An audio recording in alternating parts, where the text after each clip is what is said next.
Bismillahirrahmanirrahim. Assalamualaikum warahmatullahi wabarakatuh. Waalaikumsalam warahmatullahi wabarakatuh. Innal hamdalillah, sholatan wassalaman ala Rasulillah wa ala alihi wa ashabihi wa mawala. Pemirsa TV One yang dirahmati Allah di seluruh penjuru tanah air, kajian subuh pagi Assalamualaikum Nusantara. Kami berharap semoga Bapak Ibu dalam keadaan sehat walafiat. Amin. Baik. Untuk tema kali ini kita akan membahas tentang satu tema yang sebetulnya ibu-ibu kalau lihat dari judulnya bingung. Apa ini? Pahamnya suami istri. Obsesi yang merusak hubungan suami istri. Obsesi itu apa, Bu?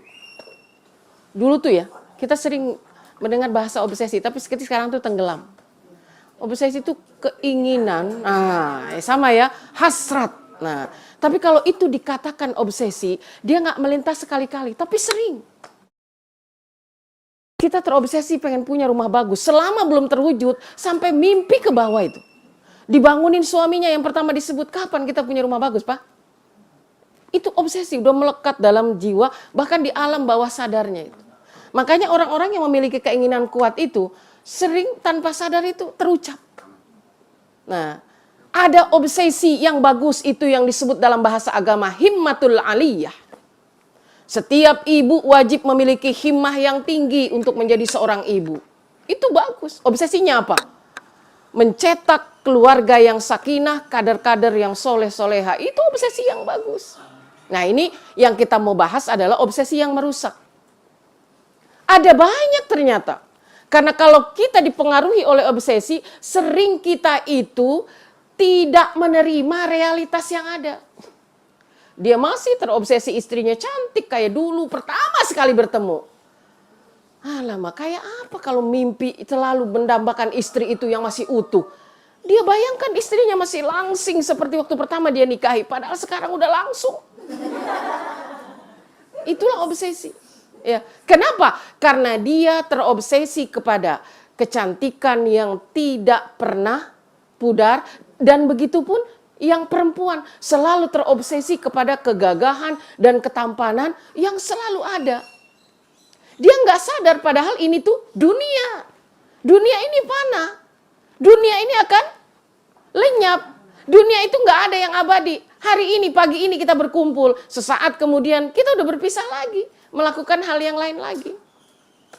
Tapi kalau yang namanya obsesi bisa melumpuhkan kenyataan yang ada dan merusak tatanan yang wajib dan seharusnya dibangun dengan visi kebaikan.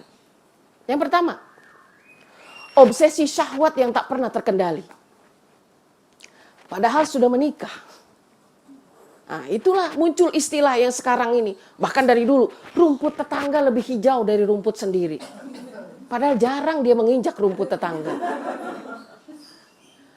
Itu obsesi yang merusak. Kalau kita berkata rumput tetangga itu lebih subur dari rumput di rumah, iya, belum tentu yang kita katakan indah itu beri kenyamanan. Maka real aja kita berkata. Sudah memiliki yang sah, masih ingin yang haram. Sudah ada yang dihalalkan oleh Allah, masih menginginkan sesuatu yang haram. Iya, karena selalu melintas di benaknya keinginan-keinginan yang tak pernah terkendali. Padahal adanya pasangan itu justru untuk apa? Meredam, menghalalkan hasrat itu. Kalau hasrat yang sifatnya nafsu, saya mengatakannya sabu'iyah itu. Karena hewan itu yang hasratnya pindah ke betina yang satu, pindah ke betina yang lain, itu hanya milik hewan. Ke jantan yang satu pada jantan yang lain itu hanya ada pada hewan. Dan dia nggak punya resiko.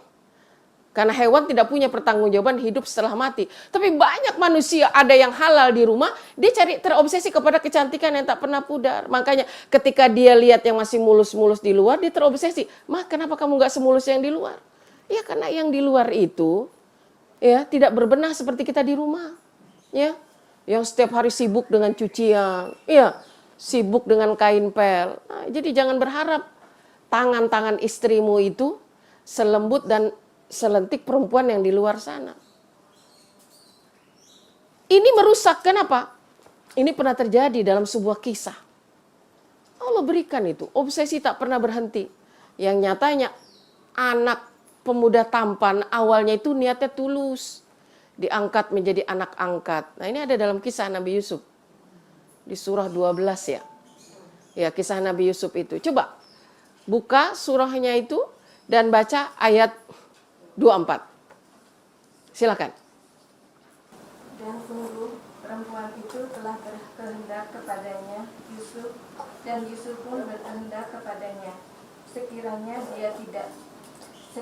dia tidak melihat tanda dari Tuhannya. Demikianlah kami palingkan darinya keburukan dan kekejian.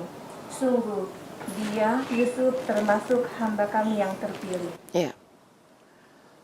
Walaqad hammat bihi wa hammat biha. Jadi walaqad hammat bihi wa hamma biha. Jadi pernyataan ham di sini itu keinginan yang kuat. Kenapa disebut kuat? Dia melintas terus. Jadi Yusuf itu kan sudah satu rumah. Ya, ini dalam sebuah riwayat dinyatakan bahwa perempuan yang nyata-nyata sudah memiliki suami, seorang istri pembesar Mesir ini, yang namanya istri pejabat, mungkin sering ditinggal, ya kan, luar kota kemana. Nah di dalam rumah itu ada pemuda belia yang sungguh luar biasa. Kita juga tidak tahu setampan apa Nabi Yusuf karena nggak pernah di-upload fotonya kan. Ya tapi memang jelas riwayat itu ketampanan Nabi Yusuf itu memukau si ibu angkat ini. Jadi keinginan itu bukan hanya melintas sekali. Oke begini, kita misalnya pernah melihat seseorang, padahal kita udah punya suami, ibu-ibu ya. Pemirsa, kita udah punya suami. Tapi kalau melihat orang tampan itu, apakah kita mesti menundukkan mata? Enggak. Tetapi jangan sampai ada ham sini. Ham ini. Keinginan kuat terulang lagi. Ini berbahaya. Seperti apa bahayanya? Nanti kita lanjut pada segmen berikutnya.